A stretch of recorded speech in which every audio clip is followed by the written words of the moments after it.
Salam, hər vaxtınız xeyir olsun. Gördüğünüz kimi bura Əsgəran qalasıdır. Və Əsgəran qalasının sağ sahilində yerləşən Qarqarçay. 1992-ci ildə bildiyimiz kimi məlum Xocalı hadisəsi məhz bu çayın sağ kənarında baş vermişdi.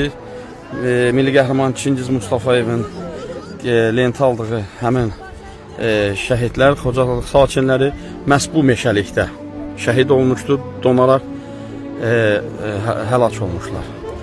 Bu göstərdiyim yol isə buradan ermənilər Xocalılara yol vermişlər.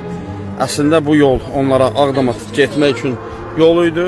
Ermənilər onları aldadaraq yenidən tələyə salır və onları güllə ateşinə tutur və Xocalı sakinlərin bir qismi yuxarı meşələrə doğru, bir qismi yəni Qarqarçay tərəfə qaçır və bu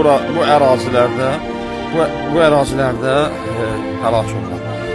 Burada Xocalıların, rəhmətə gedən Xocalıların bu günlərim Allah rəhmət eləsin deyir. Burada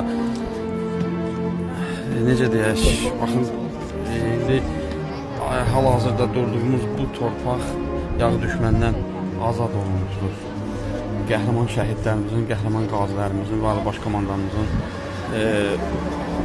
qəhrəmanlığı sayəsində artıq bu torpaqlarda öz millətimiz, öz Azərbaycanlılarımız, öz soydaşlarımız, öz dədə-baba yurduna qayıdaraq qədim Azərbaycan torpağı olan Əsgəran və Qarabağ torpağını indi göz bəbəyi kimi qoruyacaq və onu bir daha yağı düşmənə göz tikməyə imkan verməyəcək.